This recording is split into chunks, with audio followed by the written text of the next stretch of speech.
in the early 60s, Nixon declared like the war on drugs and a ban on most psychedelics. So why do you think the Nixon administration in the US were so like opposed to the use of these psychedelics? I mean, the Vietnam War was the defining event of the 60s. Peace movement in America was quite strong, and it was connected to LSD and marijuana. I mean, it was a very politicized, molecule. Timothy Leary said everyone has to take LSD, then there will be world peace, and no one will fight anymore. And then people take LSD, and they all want to make love, and it's really the opposite of the Vietnam War. So yeah, I mean, I guess someone in the administration had the idea to also call LSD a very dangerous drug, which it never was, I mean, As you mentioned before, the rise of LSD, the CIA came into the game, created this project called MK Ultra that did inhumane experiments on a bunch of different people. So can you tell us what was the intent really behind the project MK Ultra? I mean, the CIA rented so-called safe houses in New York and San Francisco and lured people, talked to people on the street or in bars, inviting them to a private party, and the LSD was unwittingly administered, and then they would see how these people react, how their behavior changed. There was a facility in Kentucky called the Narcotics Farm, the drug experiments there, and they people for I think 6 months or something on LSD without stopping, like every day, high dosage. Just they did a lot of experiments which are kind of hardcore, which are not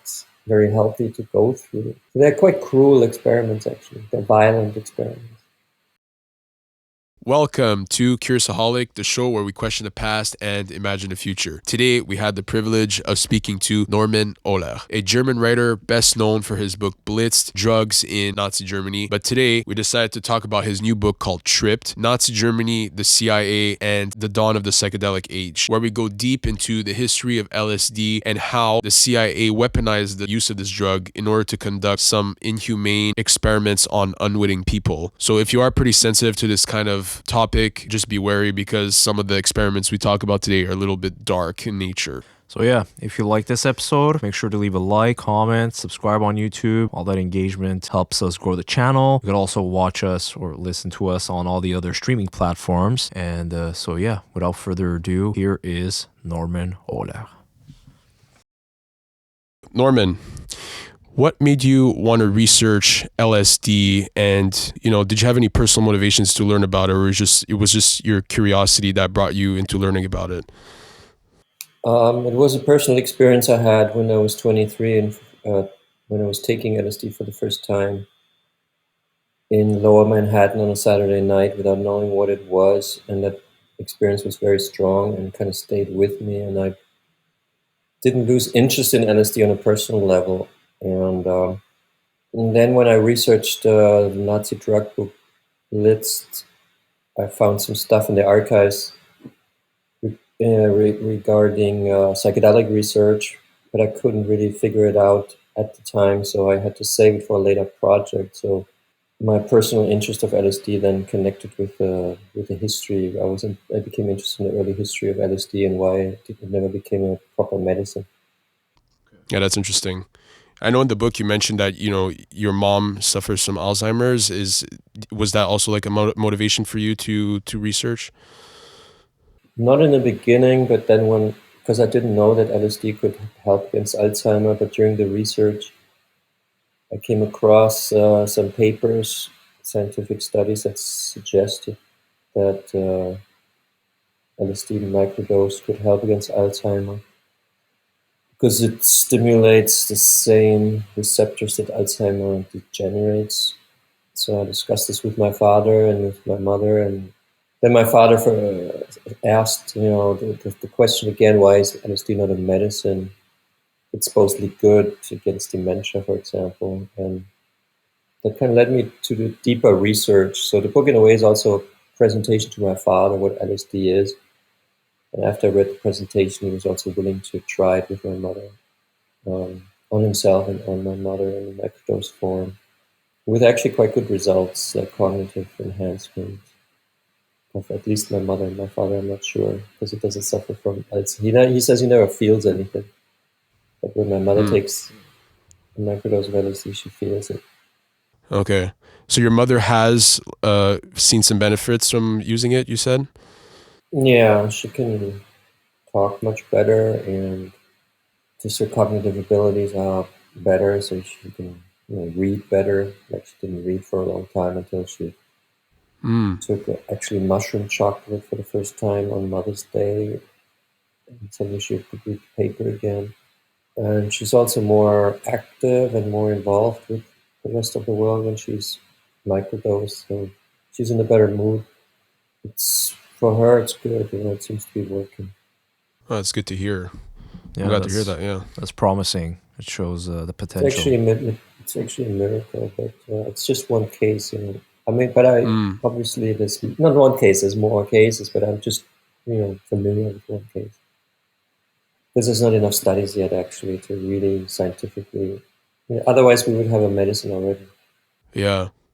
And that's also kind of our goal with this podcast is to, spread kind of your mother's story in a way to show that there could be benefits and there should be more research invested in, in the study of LSD and how it impacts people's health. I'm convinced by now that it's good. I think it's a brain food, yeah, because it looks like it increases neuroplasticity of the brain and reduces neuroinflammation of the brain. So these are like, if you have a reduced neuroinflammation, which is the chief cause for dementia, then obviously it seems to be good against dementia. And neuroplasticity basically just means that your brain becomes more flexible in organizing itself and tackling diverse challenges of every day. So I think it actually makes you smarter if you take LSD. And I don't see any danger. So Yeah, well, it's just interesting. I've never personally tried it, and you haven't either, right? And I don't know. This book definitely changed my view. There's a lot of myths behind it and a lot of like preconceptions that we kind of want to clarify those as well, through the history of the drug. I guess we could talk about some of the history behind like the psychedelics. Yeah, exactly. So just to give some context to how all of this came to be. So LSD, for the people who are watching, it stands for lysergic acid diethylamide. And in the book, you write how it was first synthesized in late 1930s by Albert Hofmann, who was a top chemist there in Sandoz pharmaceutical company, and he was the first to synthesize it. But to get to that, there was this peculiar fungus by the name of ergot that was used for it. Could you tell us a bit more of the history, the importance of this fungus, and how it ultimately came to be cultivated for this hallucinogen? Well, ergot's been around in Europe and probably also in the Americas for centuries. It kind of comes with producing grain on a large scale. So if you have large fields of especially rye, that rye gets, I guess you could say, attacked or visited by a fungus called ergot, which grows on the rye, and basically, if you would make flour from ergot poisoned rye, the flour itself would be poisoned. And in the Middle Ages, there have been some large-scale ergot poisonings in Europe, like disastrous results, because ergot is quite poisonous if you eat, too much. It's a weird fungus. It's a poisonous fungus basically.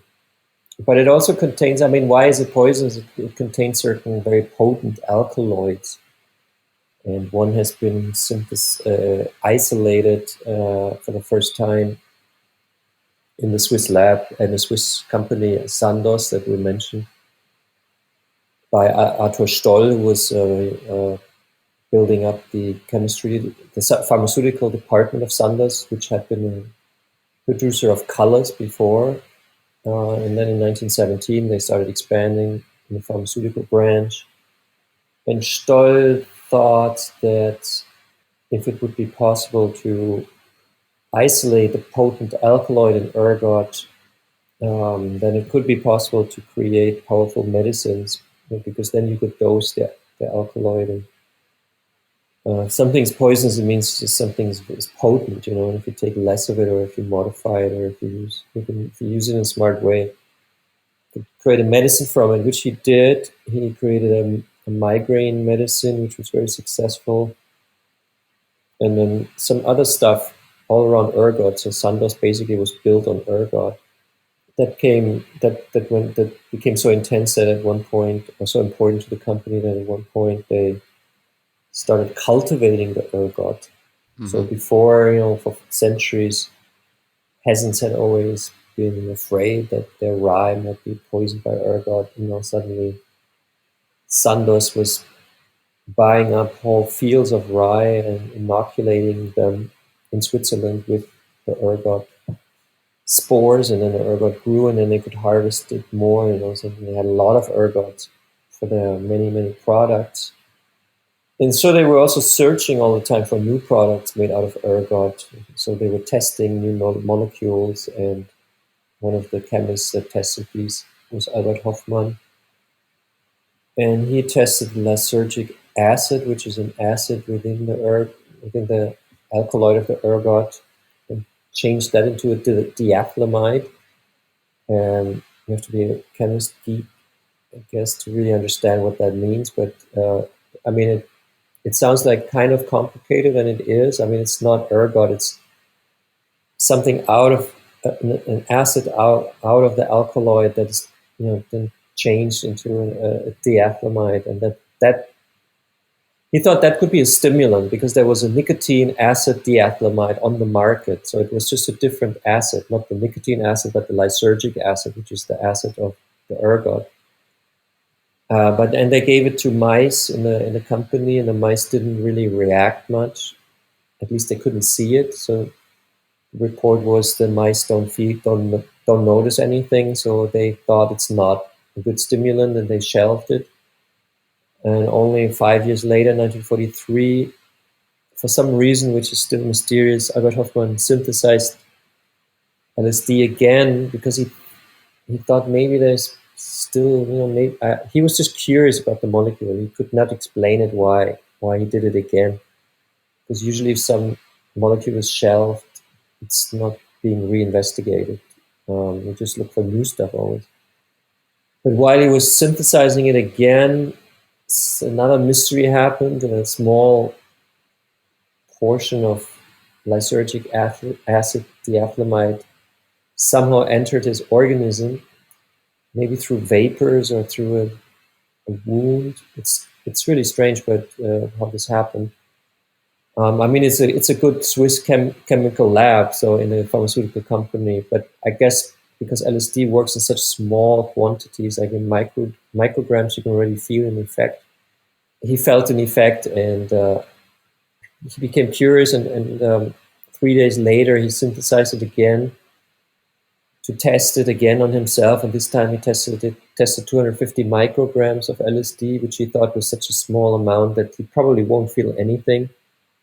And today we know that it was actually quite a large amount. 250 micrograms is a very strong LSD trip. I mean, it is very strong, but I mean, you can also take 1,000 micrograms. It's not that 250 is crazy, but it's a strong trip. But he didn't expect this, obviously. He thought he might maybe have some mild effect.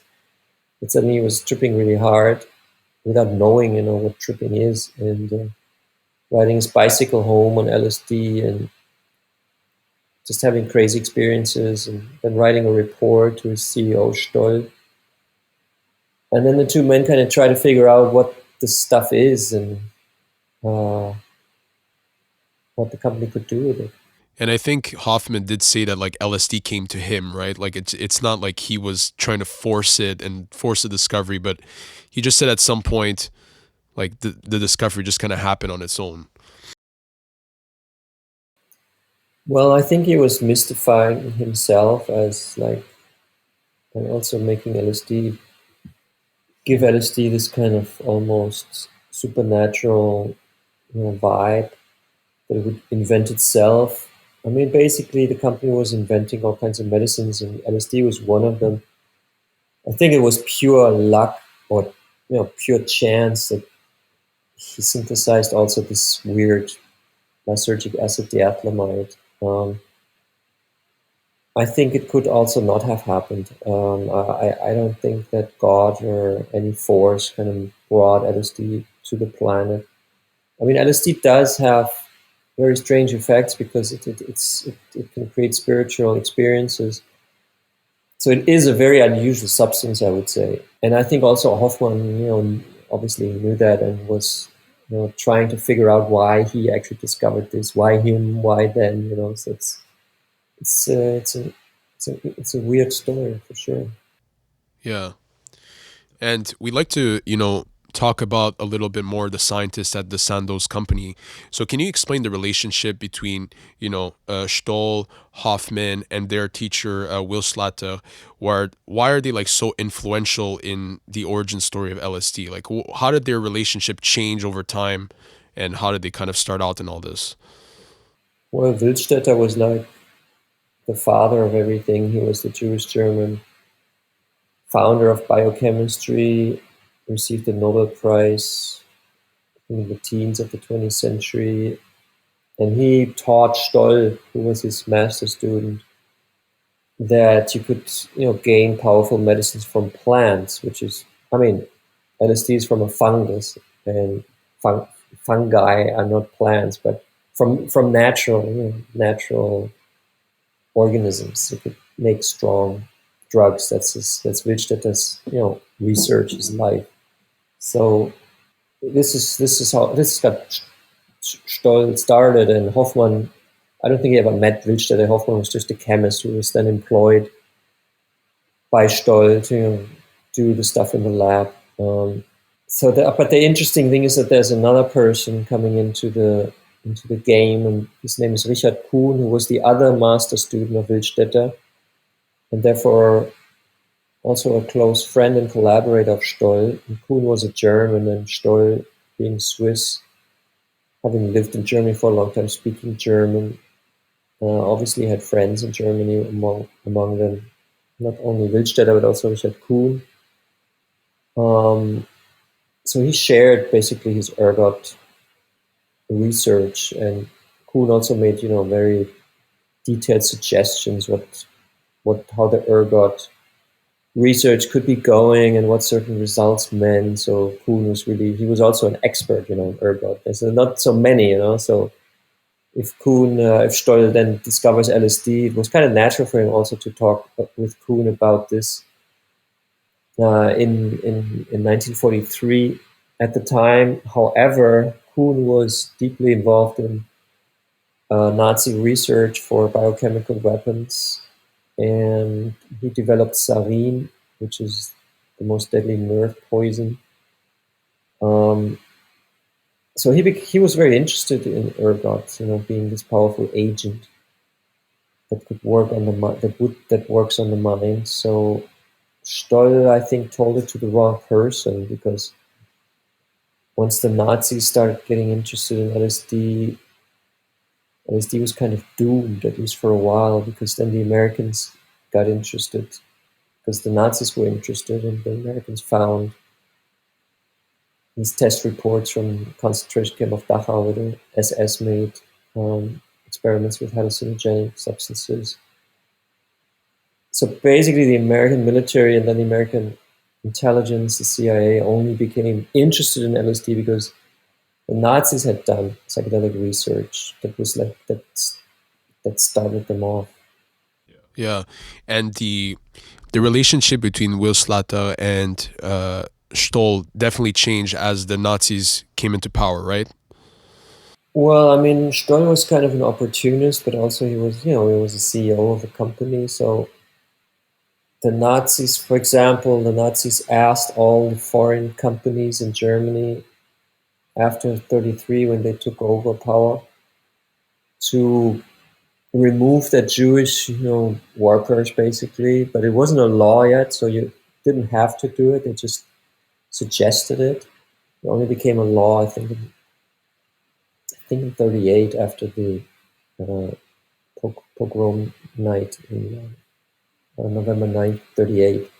But before that, you didn't have to remove your Jewish workers. But Stoll actually, made it happen. That Willstätter, who had been Yeah. working for Sandoz at the time, was removed, and that kind of soured their relationship. I mean, it's kind of, yeah. I guess Willstätter would have been disappointed. Um, and then when Willstätter really had problems, like in 1938, when the Jews really got persecuted and put in camps and whatever. Um, Willstätter fled to Switzerland, and actually Stoll helped him in the end. So they were still in touch, and Stoll was quite influential at the time, being the CEO of a big pharmaceutical company. And his former mentor was now like someone he could help to survive.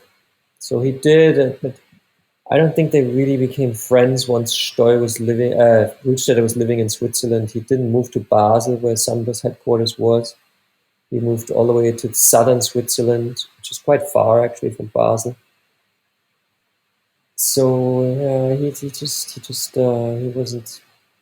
I think he was. I don't know. I think he just wanted to get away and live in nature. And the friendship kind of soured. His sister said that he felt exploited and stuff like that. Yeah, so the relationship did change after, the Nazis came in power.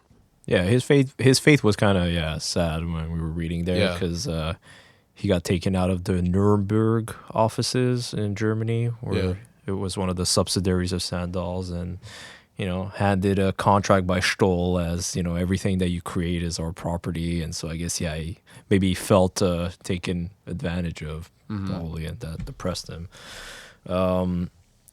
So as you mentioned before, the rise of LSD, with Hitler trying to find a truth drug, the CIA came into the game, which I think was a very fascinating part of the book.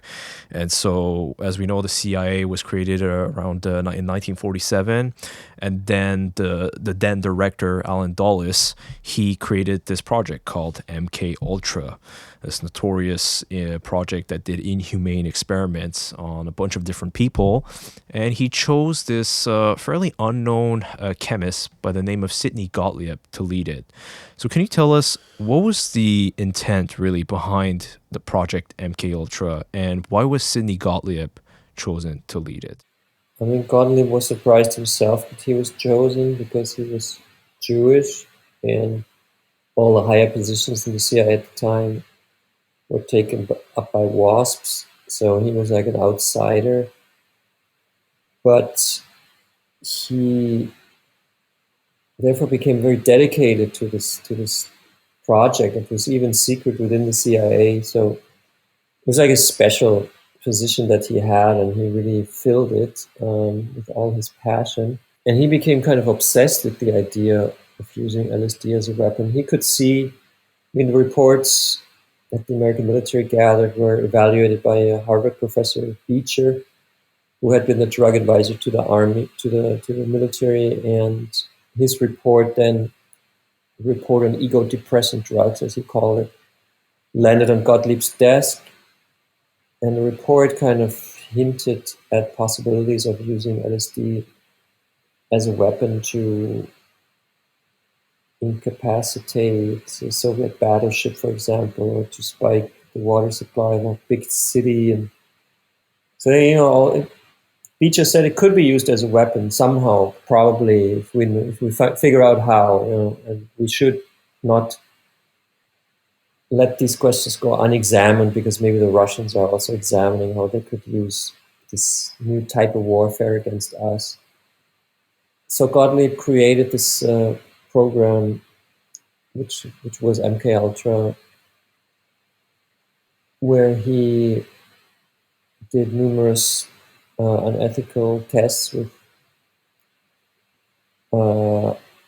Americans, basically, with people, with citizens of the United States, giving them LSD without telling them, unwittingly, in all kinds of shapes and forms. He did that. This went over years, and many people were involved. Many universities were working for him without knowing that they were actually working for the CIA, but he found a way of funding LSD research and then designing the way the research was being done. So over the years, he actually collected quite a lot of information on how to use LSD, or how LSD would work in people. But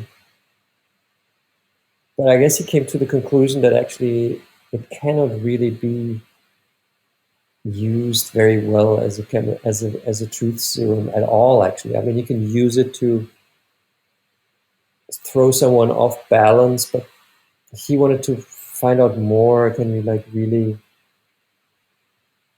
change a person or make a person do things that the person later won't remember? And I mean, all these like great ideas of an intelligence person. Like, how can you how can you create the Manchurian candidate? Mind Which is control, fascinating. basically. Huh? Mind control, basically. That was his Yeah, ultimate but goal. it's not really possible with LSD. You can disturb someone, but you can't control his mind. It just doesn't work. Like I think it was a stupid idea, stupid Yeah. Nazi idea that Gottlieb somehow followed through for years with kind of disastrous effects on some of the people that he experimented with, that did it without knowing that they didn't volunteer for it. And a lot of these experiments were pretty evil and, pretty nefarious. I mean, can you tell us about, what happened, for example, to Frank Olson that met with Gottlieb in a hotel room? Like, he mysteriously fell off the 10th floor after a meeting with, the leader of MK Ultra. Like, what do you think happened that night? I mean, it was a little bit different. He gave Gottlieb gave it was Gottlieb's assistant Lashbrook. He gave Olson LSD in a drink at a kind of a think tank meeting in a cabin in the woods.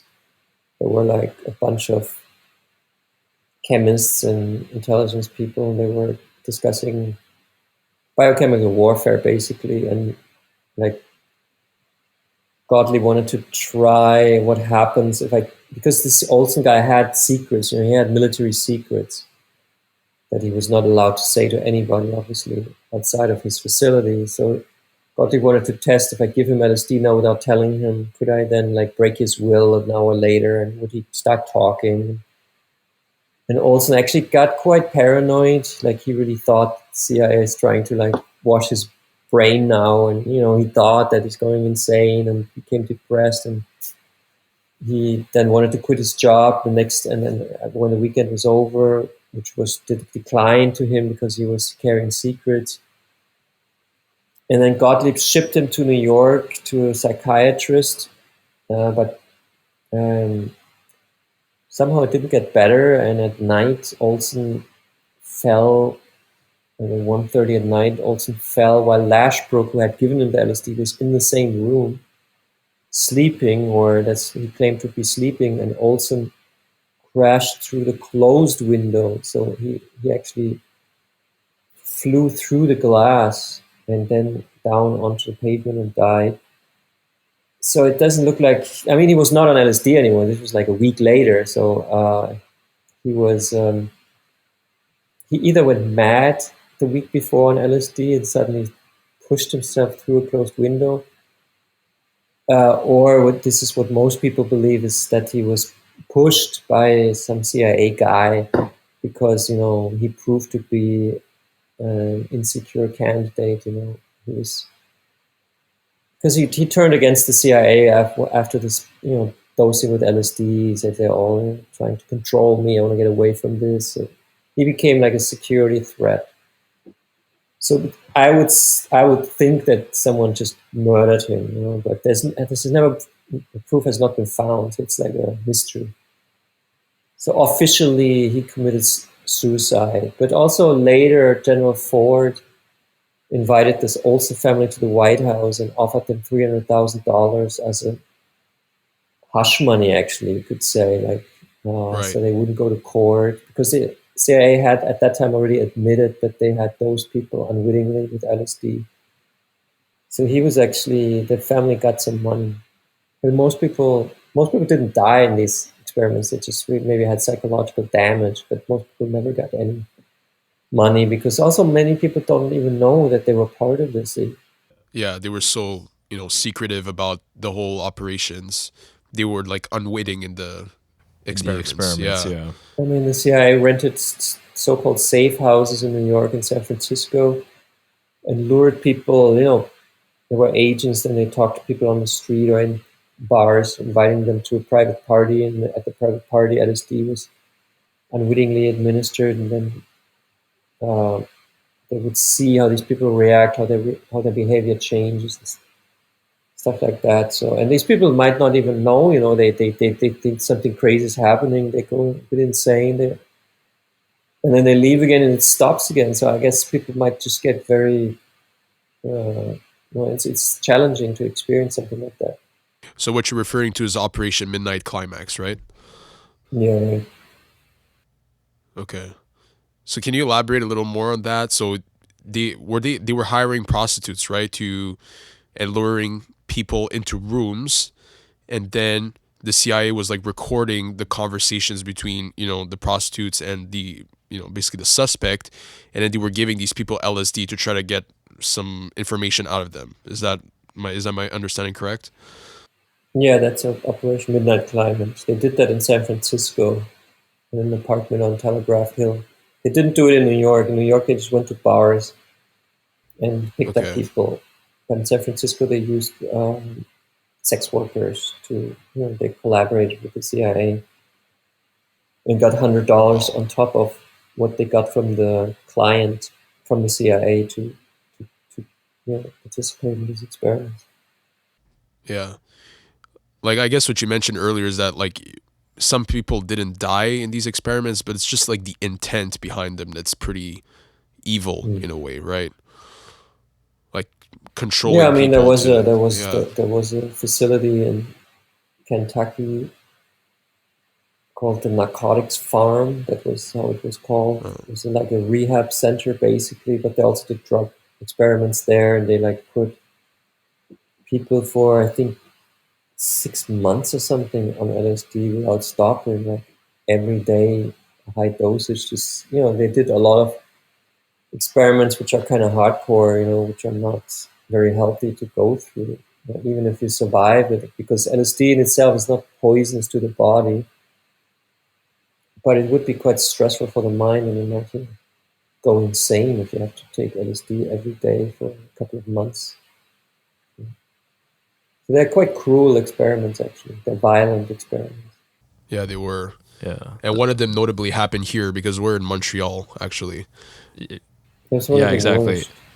Yeah, one of the worst ones. That's why we wanted get to into cover that one a bit. Yeah, we wanted to cover that, or we could go through that. Yeah, let's go through that. So that was one that we didn't know. Actually, at one point, Evan kind of found out about this thing that happened at the University of McGill, and so this was a psychiatrist by the name of Edwin Cameron, and the experiments that he did of like taking schizophrenic patients and inducing a month-long coma, and then treating them to like electroshock treatments and what he called deep patterning. And then that wiped clean their brain. And then he sedated those patients and put them on high doses of LSD in like a room and played this recorded messages, which is just horrendous when you think about it. Like the trauma that these people went through. Like, yeah, what are your thoughts on that? And I think it actually sounds hard to believe that this actually happened, but I guess there's sources for it. Experiments, I mean, I was happy to find them because they're so incredibly horrific that they make a good story. But I mean, to imagine that people actually went through this is very sad. And this Cameron even was like a high-profile psychiatrist. I think he was the head of the Canadian Psychiatric Association or something. So he was not like a freak, No. This was like, and then he became the president of the World Psychiatric Association, so even higher. Of the world, but yeah. Wow. But that's what I don't understand. Like, didn't people realize the extent of his experiments during those times, or was it like decades later that they found out how bad it was? Well, at the time it was all secret. So it was. Okay. I guess right now it wouldn't be promoted to the head of the World Psychiatric Association, but back then no one knew. He was making, maybe they knew he was making cutting edge research. I didn't study that case. I mean, I thought actually that case could be interesting. So I think someone living in Montreal could probably find out by going to the archives and probably looking at the test series he did. I guess it should be possible if you go to the McGill University, because I'm sure that everything was, reported. Everything was reported and was, put on paper. So, but I didn't do this research. I should have done it, but I didn't do it. Well, yeah, to us, it was one of the most like interesting parts in the book because like we are in Montreal, and I had no idea that some like horrific experiments were happening like here in a university that like I have friends that attended to. it is such a world-renowned Yeah. university. Mm. It's a pretty renowned university, especially in Canada. Yeah. So it was Yeah. shocking. Pretty shocking. Yeah. I mean, there are so many other like experiments that they conducted, but it is pretty heavy to discuss, and I mean we don't have to go through all of them, obviously. So let's maybe come back on how we started this with the future of psychedelics and what kind of maybe benefits it would have to to certain people, and even from people suffering from neurodegenerative diseases like Alzheimer's. But before getting into that, I just want to talk about maybe the Nixon administration, because it kind of all ties in here. So in the early 60s, Nixon declared like the war on drugs and also a ban on most psychedelics. So why do you think the Nixon administration in the U.S. were so like opposed to the use of these psychedelics?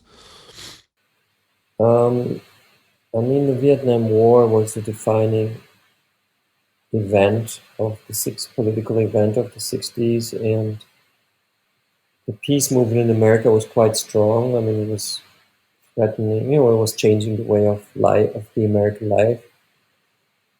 And it was connected to LSD and marijuana. Basically, those were the two main drugs.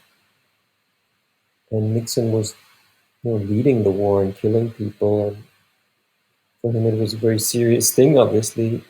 And it was, illegal to arrest someone because someone's demonstrating, because America had been and is in a way still is a democracy with the freedom, to rally and be against the war, for example.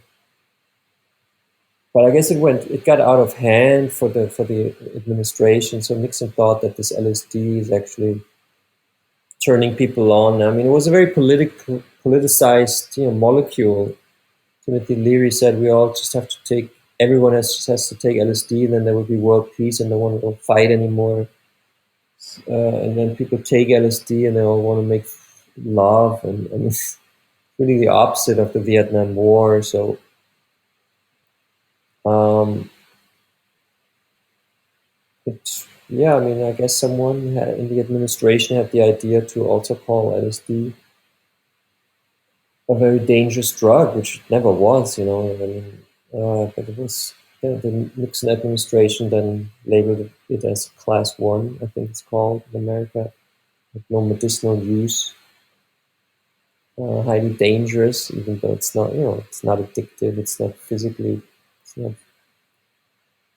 not really dangerous, but it was dangerous maybe to the American establishment, so that's why it became illegal.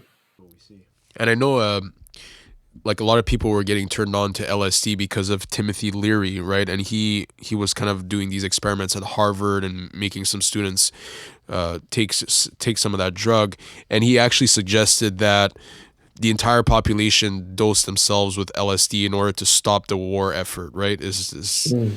Like, do you think that's why? Is that why like the LSD just exploded so much, you think? Well, I think LSD also exploded because it's very good. You take it and it's the best drug in the world. Just there's nothing. Once you start taking LSD, you understand that it might be dangerous not to take it, because with LSD you have different thoughts. You feel good. You don't get addicted. It's good for the brain. It seems that to me it makes a lot of sense to take LSD. So people start using it and then they use it again. You don't use it every day, but maybe you use it every week or every month or twice a year. But there's no real reason to not take it. So I guess it became very popular because many people knew about it and spoke about it. And I mean, it does work well at parties, and the 60s was like the beginning of these big happenings and big rock concerts. And so it makes a lot of sense, take LSD and dance and have fun and make love, but I guess that's what mostly was the purpose of people in the 60s taking LSD, was kind of for hedonistic purposes. But Yeah. with LSD, it's also always spiritual, because you feel connected with everyone, and you feel like one with nature and with God. And so it's not a stupid hedonism. It's kind of it kind of gives your life also meaning. It's a spiritual experience sometimes. So it's a very attractive drug. Also, it's not expensive. LSD costs like $2 a trip or something, or $1. It's not. No one makes a lot of money with it. It's not a capitalist product. It's not like cocaine or heroin or anything like that. It's not bad for the body. At the same time, it's the strongest intoxication you can have if you take a lot. So it's also very efficient. It was also very good for a mass movement, because you can make a lot of LSD. Like one chemist can make as much LSD and turn on the whole world, basically, because it works in such small quantities. You make like a liter of LSD, and and the whole world could trip on it. So it's not expensive to make. It's a very efficient drug. It was developed by a Swiss pharmaceutical company. It's a perfect product in a way. Maybe not a perfect product because it's not so expensive, but it's a good drug. Yeah. Although sourcing it today would be difficult, no, because it's banned in most places and it's illegal. So people need to go and. But I think there's something interesting that you said. First of all, it's not addictive, and then the second thing is that it's not expensive. So it would be hard to monetize a drug that doesn't get people hooked on, and also doesn't make profit. So I kind of see why like pharmaceutical industries are not pushing the use of this drug more, because maybe they won't make profit off of something like that. Yeah, like other Yeah, I mean, it would be drugs. interesting to find ties between the pharmaceutical industry and the Nixon administration, because the 60s really was a decade of antidepressants and antipsychotics and mood-enhancing pharmaceutical products became very popular. And obviously they are huge business. So I wouldn't be surprised if also the pharmaceutical lobby was trying to influence the president. But I didn't research it properly enough I don't know if that's actually the case, or whether it was just the ideology of the anti-Vietnam War. But I would well imagine that American pharmaceutical companies are very happy that LSD is not available in the pharmacy. I could imagine, yeah, because if they had to compete against something that's non-addictive and it's also not expensive, that would be hard for them to profit, right? And even in the book, there's one example that kind of wraps into this a little bit. Is you talk about Elvis at some point and how he was discussing with Nixon and he was trying to back Nixon's claim. But the ironic part is that he was so against LSD, a non-addictive drug, but at the same time he was addicted to all kinds of other narcotics and hard drugs, pills, sedatives, amphetamines, and then he died because of that. If Elvis would have stopped all of the pill bullshit he was taking and just become like a psychonaut and take LSD once in a while, which he easily could have, he would have become a really cool Elvis. I mean, the Beatles, they went the other way. They became the psychedelic Beatles, and their music really improved.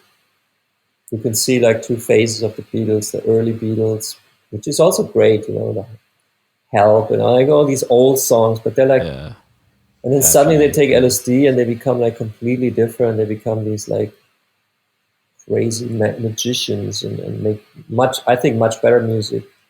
So Elvis also, we could imagine a psychedelic Elvis. He would have been really.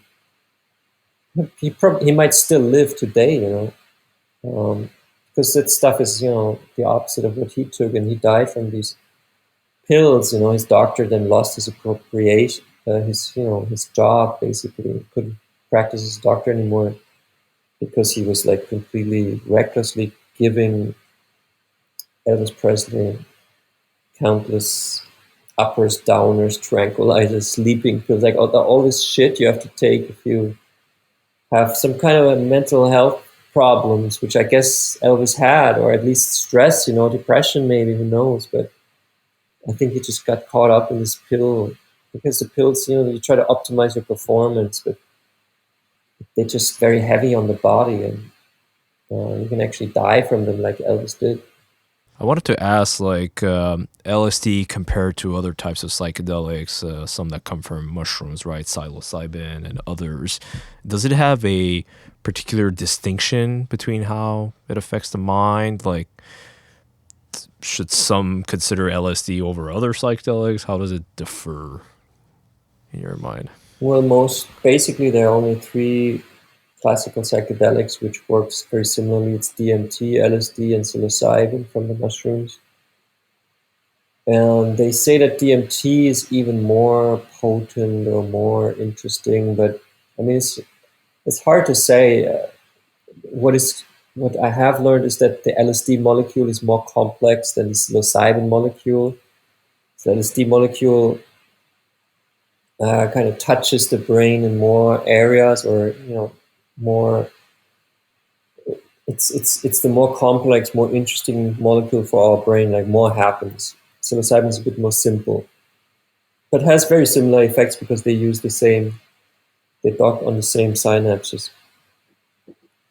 But so I mean, LSD is very potent. Some people say DMT is even better for growing neurons, because that's now the big question. Do actually new nerve cells grow in the brain? And does the brain, in fact, become more connected through the use of psychedelics, which the research hints at? So now researchers are trying to figure out, is it better to take DMT or is LSD better? But I don't think they know already. I think that's also a matter of taste.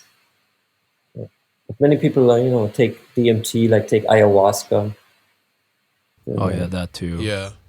That's DMT. I don't know what is ayahuasca? It's It's a another DMT psychedelic? containing drink. Okay. Yeah. And It's from the Latin Amazon America that they... rainforest. Oh, okay. Yeah, exactly. Yeah, Brazil, yeah. Yeah, I guess the discovery of these, psychedelics like psilocybin is also interesting. How, it comes from a fungus and a mushroom, and How that was also discovered by, yeah, going in Mexico there. Yeah. In that town.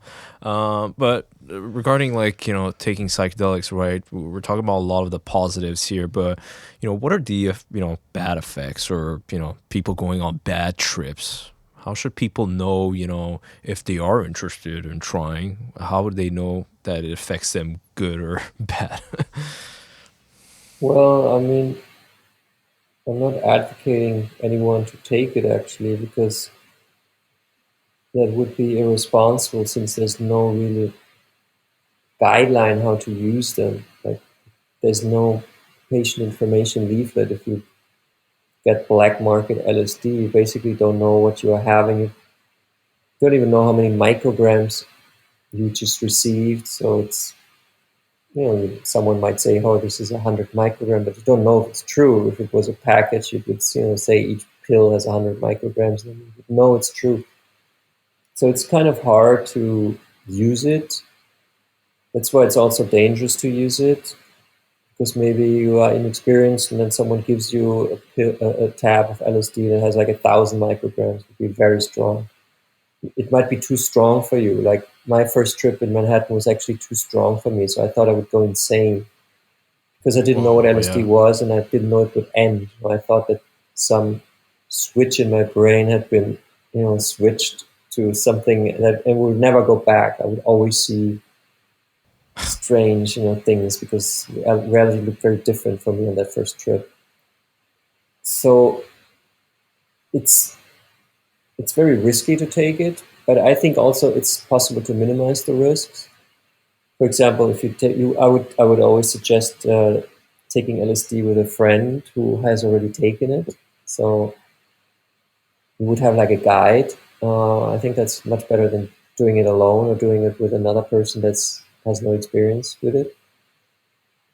classically, and how Sandoz, the company, thought it would be used would be with a therapist, together with your doctor, maybe in a nice setting in your living room with nice music on, or in nature, walking through a forest. You take it, you think about your life, because what happens on LSD is that the ego gets disrupted, and the ego, is basically the boring part in our brain that always tells us, what to do or what to say. Or now I'm in a podcast. If I was on LSD now, maybe I would just, get up and say, I'm sorry, guys. I just want to walk in nature now. I don't want to be in front of the computer. But the ego now tells me it's good. We do You're this less podcast constrained. now. But on LSD, the ego gets disrupted and other parts of the brain start communicating, which they usually don't, because the ego kind of controls what's happening in the brain. So things come up. You don't see crazy things that don't exist, basically. It's not like you get... You see a lot. You see a lot about yourself, like things maybe that are in your subconscious suddenly get clear to you. Oh my God! Now I realize why I don't like spaghetti, because my mother always force fed it to me when I was a child. Like maybe you remember something like that, but you could also maybe remember something very severe. Maybe you were abused, or maybe you have a trauma and you push that aside. Maybe you come from a war situation, but you don't even know anymore what actually happened to you. Take LSD, and suddenly you like, this is what happened. This is why I feel this way. These are difficult experiences, so a trip can be challenging. But Albert Hofmann said the bad trip is actually the good trip, because in a bad trip it means that something new, you realize something new that you didn't realize before. This is obviously could be uncomfortable. It's like discovering something. It's dangerous. You have to want this. If you don't want to know about yourself, don't take LSD. And if you do want to know about yourself, take it, but then be prepared also for negative things, but that's part of life. So I generally, I like when I take LSD, I don't think, oh my God, chances maybe are 5% I have a bad trip. It's not like that,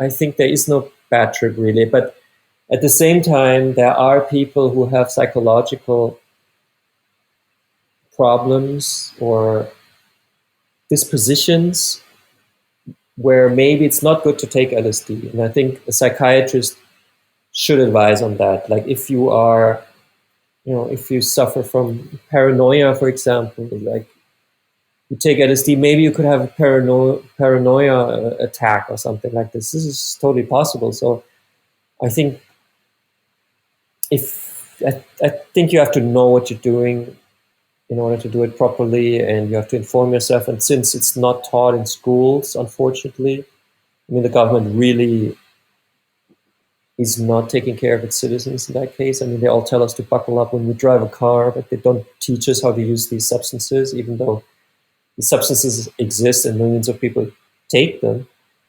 It's just a fact, but we're not educated. So we have to read books, maybe like Tripped, or get informed through podcasts. Or in general, I don't think it's a dangerous drug. I think alcohol is dangerous, nicotine, cocaine, opioids, amphetamines are also dangerous because they're addictive. Crystal meth obviously is dangerous, but psychedelics, I don't really think they're dangerous. If you know what you're doing, I think they're beneficial. So I don't think there's actually, I don't think they have a downside. Actually, I think they're only good. But I'm an enthusiast, so I researched it, and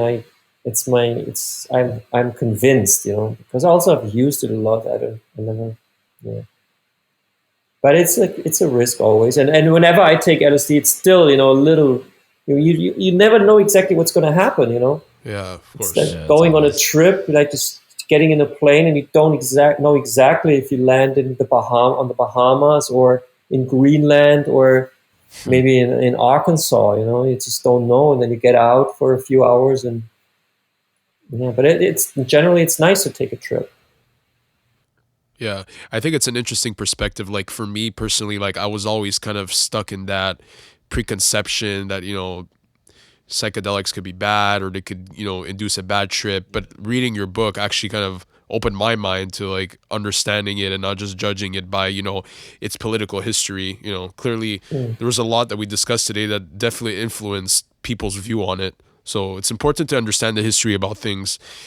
And, I think to end this discussion, we'd like to kind of reflect on history a bit more and think about how psychedelics shaped our society, and even some ancient Greeks imagined a democracy with this. There's an interesting book called The Immortality Key by Brian Murarescu, and if you haven't read that book, I think you like that. And you talk a bit about this in your book, about the Eleusis rite of passage. So I was really interested in that part. Can you tell me a little bit more about this rite of passage that kind of happened with the ancient Greeks between 1500 to 300 BC? Well, I mean, I got Hofmann try to figure out what actually is this LSD that he discovered, and he was quite happy when the magic mushrooms were discovered in the 50s, and they had similar effects as psilocybin. And in the old America, before the Spanish came, the mushroom cult was quite normal, or people were using apparently a lot of mushrooms. It was like the medicine. So he thought maybe these drugs, also LSD is not new. Maybe people have always used it. It was like a theory, and as Terence McKenna, he says that actually we Homo sapiens, we had the cognitive revolution, which distinguishes us from monkey apes and other human species that existed. What made us succeed was actually that we in Africa, where we come from, were trying hallucinogenic plants, and that triggered the cognitive advance. So these are like, and Hofmann then researched throughout time, like where were important mass rituals that defined a society, and the defining ritual of ancient Greece was the ritual of Eleusis, which was held every year in September near Athens. And every year, I think like 5,000 people took part. It was kind of like the Burning Man of the antique days. And people walked from Athens. They fasted for a few days, and they walked from Athens to Eleusis, and it's clear that what happened in Eleusis is a secret. No one was allowed to talk about what happened. It was actually the death penalty if you spilled the secret, what happened inside the temple of Eleusis. And but what came to light by now was that everyone who had been fasting for a few days, they all had to queue to get into the temple, and while they were queuing, they received the so-called kykeon, which was a drink that was special to this temple. And they drank the drink, and then about 30 minutes later, they were in the temple at night, and there were the mysteries of Eleusis were presented to them. And then the people came out in the morning, and their life was transformed, and they had seen God, and they had connected with everyone, and they knew it was like storytelling. It was like myth creation. And Hofmann suspected that this kykeon had a hallucinogenic property, so he teamed up with Wasson, who was the discoverer of the magic mushrooms in Mexico, and Ruck, who still lives actually, who is a Greek historian, ancient historian specializing in ancient Greece.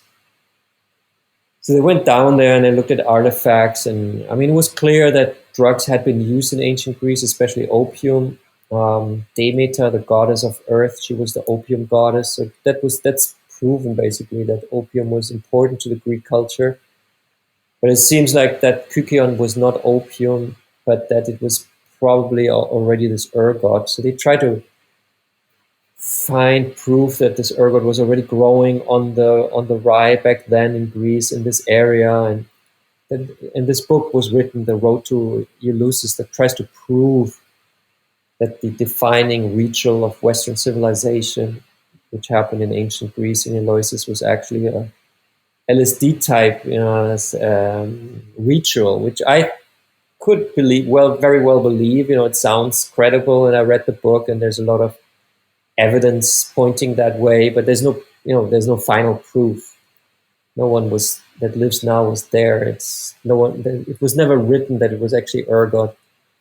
It's pretty clear that there was something in this drink that made people, trip during the night. But what it was exactly is unclear. But I mean, it's totally clear to me that drugs have always been used in cultures by priests and by artists and by rulers and by normal people. And this includes also beer. When beer was founded, and people like to use drugs. People like to intoxicate themselves. Like, who is ever sober? Like, what person is sober like all his life? Like, no one. Everyone's drinking or smoking, or even sugar is a drug. Like, we like to change our brain. It kind of wants drugs. It wants to change. It wants to have challenges. So it's interesting actually to look at drug use throughout history.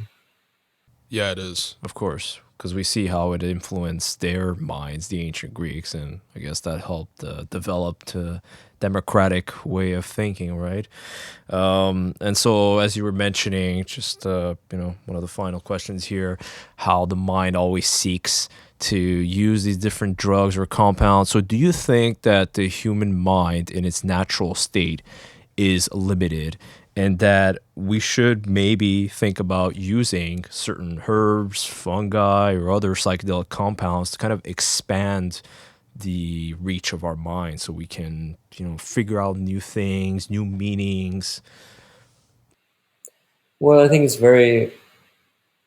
a very Western concept to expand your mind, because Western individual always wants to be free, or that's at least what is ingrained in our culture, that strive for freedom.